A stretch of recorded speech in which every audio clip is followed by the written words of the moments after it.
जित्या माता की जय हो। नमस्कार दोस्तों, आपका हिंदी कहानी वैभवशाली चैनल पर स्वागत है। दोस्तों, आज हम इस वीडियो में जित्या व्रत कथा का विस्तार पूर्वक वर्णन करेंगे। आप सभी ध्यानपूर्वक सुने। अगर आप जित्या व्रत रख रहे हैं, अगर आप किसी कारणवश जित्या व्रत नहीं भी रख रही, तब भी आप इस कथा का श्रवण अवश्य करें, क्योंकि इस कथा को सुनने से इसका फल अवश्य मिलता है। दोस्तों, जित्या व्रत में माता अपनी संतान की लंबी उम्र के लिए यह व्रत रखती हैं और ये व्रत निर्जला है। इस वर्ष 2025 में यह व्रत 14 सितंबर को रखा जाएगा। 13 सितंबर को नहाए खाए विधि की जाएगी और 14 सितंबर को निर्जला व्रत होगा और 15 सितंबर को ये व्रत का पारण किया जाएगा। इससे संबंधित वीडियो आपको हमारे चैनल पर उपलब्ध है, जिसमें आपको बताया गया है कि ये व्रत कैसे करना है, किन किन बातों का ध्यान रखना है, इसकी क्या पूजा विधि है। बहनों, अगर आप ये व्रत रख रहे हैं तो आप ये जानते ही होंगे कि इस व्रत की कथा का श्रवण हमें अवश्य करना है। यह एक निर्जला व्रत है जो कि अश्विन मास के कृष्ण पक्ष की अष्टमी को रखा जाता है। ऐसा माना जाता है कि इस व्रत को पूरी श्रद्धा करने से, जित्या व्रत की कथा का पूरी श्रद्धा पूर्वक श्रवण करने से महिलाओं के बच्चे खुशहाल होते हैं और उनकी आयु लंबी होती है। दोस्तों, तो आइए करते हैं शुरू कथा का विस्तार से वर्णन। दोस्तों, अगर आप ये कथा सुन रहे हैं तो इस कथा को अंत तक सुने, आधी अधूरी कथा ना सुने, क्योंकि आधी अधूरी कथा सुनने से उसका पूरा फल नहीं मिलता और उससे दोष लगता है। तो आप कथा को पूरा सुने। और ऋषियों ने संसार के सूत जी ने पूछा है, हे सूत, कराल कलिकाल में लोगों के बालक किस तरह दीर्घायु होंगे? मतलब कलिकाल, इसमें आज के समय को कहा गया है, कलयुग को कहा गया है। तो आप हमें कहिए। सूत जी बोले, जब द्वापर का अंत और कलयुग का आरंभ था, उसी समय बहुत सी शोकाकुल स्त्रियों ने आपस में सलाह की कि क्या इस कलयुग में माता के जीवित पुत्र मर जाएंगे, मतलब माता के रहते ही पुत्र जो है मर जाएंगे। तब भी आपस में कुछ निर्णय नहीं कर सकी। तब गौतम जी के पास पूछने के लिए सारी की सारी स्त्रियां चली गई। जब उनके पास पहुंची तो उस समय गौतम जी आनंद में बैठे हुए थे, योग कर रहे थे। उनके सामने जाकर उन्होंने अपना सिर झुकाया और प्रणाम किया। स्त्रियों ने पूछा, हे प्रभु, इस कलयुग में लोगों के पुत्र किस तरह जीवित रहेंगे? माताओं के जीवित रहते ही क्या पुत्र मर जाएंगे? इसके लिए कोई तप व्रत या तप हो तो कृपा करके बताइए। इस तरह उनकी बात सुनकर गौतम जी बोले, आपसे मैं वही बात कहूंगा जो मैंने पहले सुन रखा है। गौतम जी ने कहा, जब महाभारत युद्ध का अंत हो गया, जब कौरवों की हार हुई और पांडवों जीत गए और द्रोण पुत्र अश्वत्थामा के द्वारा अपने बेटों को मरा देखकर वह पांडव बड़े ही दुखी हुए। तो पुत्र के शोक में व्याकुल होकर द्रौपदी अपने सखियों के साथ ब्राह्मण श्रेष्ठ धौम्य के पास गई। महाभारत के युद्ध में जब अश्वत्थामा ने अ, पांडवों के सारे पुत्र जो है मार दिए थे, उस समय की बात की गई है। तो धौम्य जी से कहा, हे विपेंद्र, कौन सा उपाय करने से बच्चों की लंबी आयु होगी? कृपा करके हमें ठीक ठीक कहिए। धौम्य बोले, सत्य युग में सत्य वचन बोलने वाला, सत्य आचरण करने वाला समदर्शी जिमुत वाहन नामक एक राजा था। एक बार वह अपनी स्त्री के साथ अपने ससुराल गया और वहीं पे रहने लगा। एक दिन आधी रात के समय पुत्र के शोक में व्याकुल कोई स्त्री रोने लगी। उसे वहां से आवाज आने लगी, क्योंकि वह अपने बेटे के दर्शन से निराश हो चुकी थी। उसको अपना बेटा कई टाइम से, कुछ समय से दिखाई नहीं दे रहा था, क्योंकि उसका पुत्र मर चुका था। वह रोती हुई कहती थी, हाय मुझ बूढ़ी माता के सामने मेरा बेटा मरा जा रहा है, मेरे जीते जी मेरा बेटा मर गया, ये कैसा अनर्थ हो गया।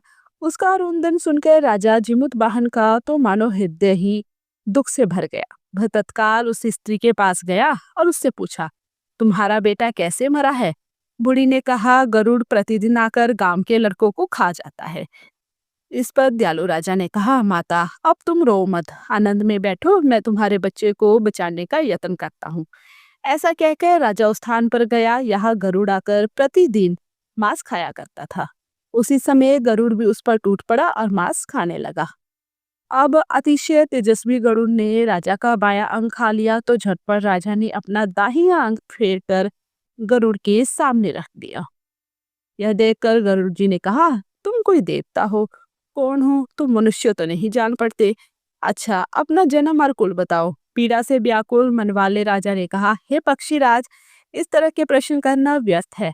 तुम अपनी इच्छा करके मेरा मांस खाओ। यह सुनकर गरुड़ रुक गए और बड़े आदर से राजा के जन्म और कुल की बात पूछने लगे। राजा ने कहा, मेरी माता का नाम शैब्या है और मेरे पिता का नाम शालीवाहन है। सूर्यवंश में मेरा जन्म हुआ है और जिमुत वाहन मेरा नाम है। राजा की दयालुता देखकर गरुड़ ने कहा, हे महाराज, तुम्हारे मन में जो अभिलाषा हो वह वर मांगो।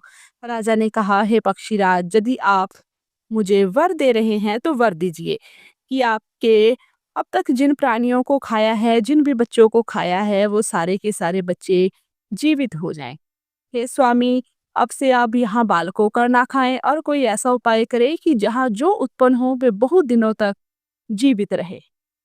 धौम्य ने कहा कि पक्षीराज गरुड़ राजा को वरदान देकर स्वयं अमृत लाने के लिए नागलोक चले गए। वहां से अमृत लाकर उन्होंने उन मरे मनुष्यों की हड्डियों पर बरसाया। ऐसा करने से सब लोग जीवित हो गए जिनको कि पहले गरुड़ ने खाया था। राजा के त्याग और गरुड़ की कृपा से वहां बहुत से लोगों का सारा कष्ट दूर हो गया और राजा का यश दूर दूर तक फैलने लगा। राजा की दयालुता देखकर गरुड़ ने फिर कहा, मैं संसार के कल्याण के लिए एक और वरदान दूंगा। आज अश्विन कृष्ण सप्तमी से रहित शुभ अष्टमी तिथि है। आज ही तुमने यहाँ की प्रजा को जीवन दान दिया है। हे बस, अब से यह दिन ब्रह्मावास हो गया, जो मूर्ति भेद से कई नामों से विख्यात होगा। वही त्रैलोक्य से पूजी दुर्गा अमृत प्राप्त करने के अर्थ से जीवित पुत्रिका कहलाई है। जो स्त्रियां इस जीवित पुत्रिका की ओर व्रत करेंगी, पूजा करेंगी, तो दिनों दिन उनका सौभाग्य बढ़ेगा और उनके वंश की भी वृद्धि होती रहेगी। हे महाराज, इस विषय में विचार करने की भी आवश्यकता नहीं है। हे राजन, सप्तमी से रहित और उदय तिथि को अष्टमी का व्रत करें। जाने सप्तमी विद अष्टमी जिस दिन हो उस दिन व्रत न कर शुद्ध अष्टमी को व्रत करे और नवमी में पारण करे। यदि इस पर ध्यान ना दिया गया तो सारा का सारा फल नष्ट हो जाएगा और सौभाग्य भी नष्ट हो जाएगा। जिमुत वाहन को इस तरह का वरदान देकर गरुड़ बैकुंठ धाम को चले गए और राजा भी अपनी पत्नी के साथ अपने नगर को वापस चला गया। धौम्य द्रौपदी से कहते हैं, हे देवी, मैंने यह अतिशय दुर्लभ व्रत तुमको बताया है। इस व्रत को करने से बच्चों की लंबी उम्र होती है। हे देवी, तुम भी इस विधि से व्रत और दुर्गा पूजा का पूजन करो तो तुम भी इस फल की फलदायी बनोगी। मुनिराज धौम्य की बात सुनकर द्रौपदी के हृदय में एक प्रकार का कौतूहल उत्पन्न हुआ और पूर्ववासिनी स्त्रियों को बुलाकर उसके साथ यह उत्तम व्रत किया। गौतम ने कहा, यह व्रत और उसके प्रभाव को किसी एक चिन्ह ने सुन लिया और अपनी सखी सियारिन को बताया। इसके बाद पीपल वृक्ष की शाखा पर बैठकर उस चिन्ह ने और उस वृक्ष के खोते में बैठकर सियारिन ने भी व्रत किया। फिर वही चिन्ही किसी उत्तम ब्राह्मण के मुख से यह कथा सुनाई और पीपल के खोते में बैठी हुई अपनी सखी को सुनाने लगी। सियारिन ने आधी कथा सुनी थी कि उसे भूख लग गई और वह उसी समय शव से भरे हुए शमशान में पहुंची। वहां उसने इच्छा भर मांस का भोजन किया और चिरही बिना कुछ खाए पिए रह गई और सवेरा हो गया। सवेरे वह गौशाले में गई और वहां गौ का दूध पिया। इस तरह नवमी को उसने पारण किया। कुछ दिनों बाद वे दोनों मर गई और अयोध्या में किसी धनी व्यापारी के घर में उनका जन्म हुआ। संजोग से उन दोनों का जन्म एक ही घर में हुआ जिसमें सियारी ज्येष्ठ हुई और चिन्ह छोटी हुई। वे दोनों सभी शुभ लक्षणों से युक्त थी, इसलिए बड़ी लड़की की काशीराज ने और छोटी उसके मंत्री के साथ अग्नि से सामने विधि पूर्वक ब्याही गई। पूर्व जन्म के कर्मफल से वह मृगनयनी रानी हुई। जिस किसी भी संतान को उत्पन्न करती वह मर जाती थी और पूर्व जन्म की बातों को स्मरण करने वाली मंत्री की पत्नी ने अष्टवसुओं के सदृश तेजस्वी 8 बेटे उत्पन्न किए और सभी जीवित रह गए। अपनी बहन के पुत्रों को जीवित देखकर ईर्ष्यावश राजपत्नी ने अपने स्वामी से कहा कि यदि तुम मुझे जीवित रखना चाहते हो तो इस मंत्री के भी पुत्रों को उसी जगह भेज दो जहां मेरे बेटे गए हैं, अर्थात इन सभी को मार डालो। यह सुनकर राजा के उस मंत्री के पुत्रों को मारने के कई प्रकार के कार्य किए, पर मंत्री पत्नी ने जीवित पुत्रिका के पुण्य फल बल से बचा लिया। एक दिन राजा ने अपने आदमियों से उन पुत्रों का सिर कटवाकर पिटारी में रखवाया और वह पिटारी उनकी माता को भेज दिया। किंतु वे आठों जो है सिर बेशकीमती ज्वारात हो गए और भरे चंगे वे आठों लड़के अपनी माता के पास वापस चले गए। उनको जीवित देखकर राजपत्नी को बड़ा ही दुख हुआ और अंत में वह मंत्री की पत्नी के पास आई और उससे पूछा, बहन, तुमने कौन सा ऐसा पुण्य किया है जिससे बार बार मारे जाने पर भी तुम्हारे बेटे नहीं मरते? इस पर मंत्री की पत्नी ने कहा, पूर्व जन्म में मैं एक सी चिड़िया थी और तुम एक सियारी। हम दोनों ने व्रत किया था। तुमने व्रत के नियमों का भली भांति पालन नहीं किया था और मैंने किया था। इसी दोष से हे बहन, तुम्हारे बेटे नहीं जीते हैं।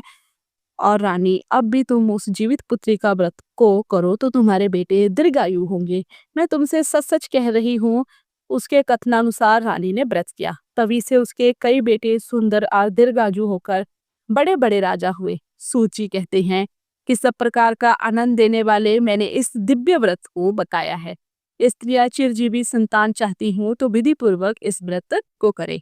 दोस्तों, ये रही जितिया व्रत की व्रत कथा। अगर आपको ये वीडियो ज्ञानवर्धक लगी हो तो आप हमारे चैनल से जुड़े, वीडियो को लाइक करें, शेयर करें और चैनल को सब्सक्राइब करें और कथा का श्रवण अवश्य करें।